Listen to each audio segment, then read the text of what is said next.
उद्या म्हणजेच 25 मे रोजी देशात 6व्या टप्प्यासाठीचं मतदान पार पडणार आहे। तर 7वा आणि शेवटचा टप्पा हा 1 जून रोजी होतोय। त्या पार्श्वभूमीवर देशात तयारीही जोरदार सुरू आहे।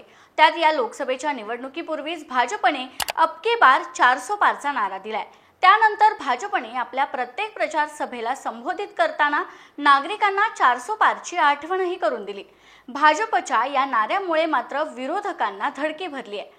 एकीकडे पंतप्रधान नरेंद्र मोदी यांनी गेल्या 10 वर्षात केलेल्या विकास कामांमुळेच जनता पुन्हा आपल्याला भरभरून मतं देतील असा विश्वास व्यक्त केला, तर दुसरीकडे विरोधकांनी भाजपला 400 जागा मिळवून संविधान बदलायचे आणि आरक्षण संपवायचे असा आरोप केलाय।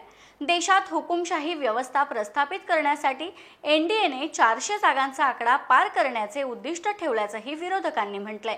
त्यावरून सत्ताधारी आणि विरोधकांमध्ये दावे प्रतिदावे सुरू असतानाच भाजपच्या बड्या नेत्याने अब की बार 400 पार या घोषणेमागचं गणित उघड केलंय।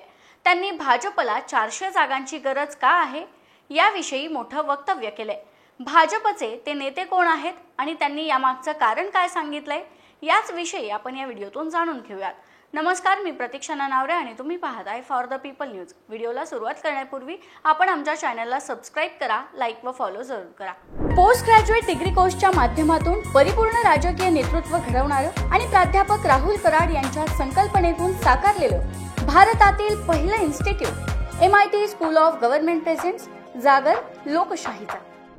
देशात निवडणूक सुरू असताना जो तो आपल्या सकारात्मक बाजू जनतेसमोर मांडण्याचा प्रयत्न करत असतो।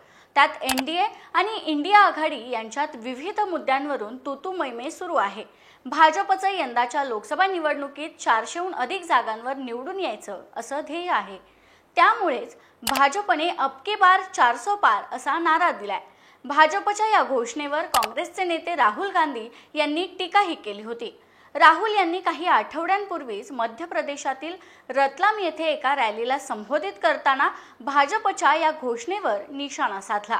भाजपला देशाचे संविधान बदलायचे, त्यामुळे त्यांना 400 पेक्षा जास्त जागांची गरज आहे। भाजप नेत्यांनीही स्पष्टपणे सांगितलंय की सत्तेत आल्यास ते संविधान बाजूला ठेवणार आहेत, त्यामुळे त्यांनी 400 पारचा नारा दिलाय। याशिवाय भाजपचे नेते आरक्षण हिसकावून घेणार असल्याचं सांगतायत। दुसरीकडे काँग्रेस आरक्षणाची मर्यादा 50% वाढवणार असल्याचं आश्वासनही राहुल गांधी यांनी दिलंय। सैन्य आणि क्रीडा क्षेत्रात करिअर करायचे, नेताजी सुभाषचंद्र बोस सैनिकी निवासी शाळा पुणे। ऍडमिशनसाठी संपर्क 960 781 1662। विरोधकांकडून करण्यात आलेल्या आरोपांना प्रत्युत्तर देताना पंतप्रधान नरेंद्र मोदी यांनी संविधानाच्या रक्षणासाठी आपण आपल्या प्राणाचीही आहुती देऊ। काँग्रेसने संविधानावर हल्ला केला होता, पण ती वेळ आता निघून गेली आहे। म्हणूनच मी म्हणतो की जोपर्यंत मोदी जिवंत आहेत तोपर्यंत मी या संविधानासाठी लढत राहणार असं मोदींनी म्हटलंय। तर राहुल गांधी यांनी केलेल्या आरोपांवर भाजपचे नेते आणि झारखंड राज्यातील गोड्डा लोकसभा मतदारसंघाचे उमेदवार निशिकांत दुबे यांनी चोख उत्तर दिले। भाजपने 400 जागांचे लक्ष्य पार करण्याचे उद्दिष्ट समोर ठेवले। भाजपचा संविधान बदलण्याचा कोणताही विचार नाही। पाकव्याप्त काश्मीरला POK भारतात विलीन करता येईल या हेतूने एनडीए आणि भाजपला 400 जागांची गरज आहे असं त्यांनी स्पष्ट केले।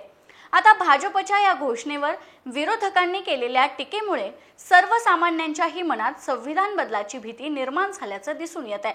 त्यामुळे येणाऱ्या निवडणुकीच्या निकालावर जनतेच्या मनात असलेल्या या भीतीचा कसा आणि किती परिणाम होतो हे पाहणं तितकंच महत्त्वाचं असणार आहे। याविषयी तुम्हाला काय वाटतं? तुमचं मत कमेंट करून सांगा। व्हिडिओ आवडल्यास लाईक करा आणि अशाच माहितीपूर्ण व्हिडिओसाठी फॉर द पीपल न्यूजला सबस्क्राइब करायला विसरू नका। धन्यवाद।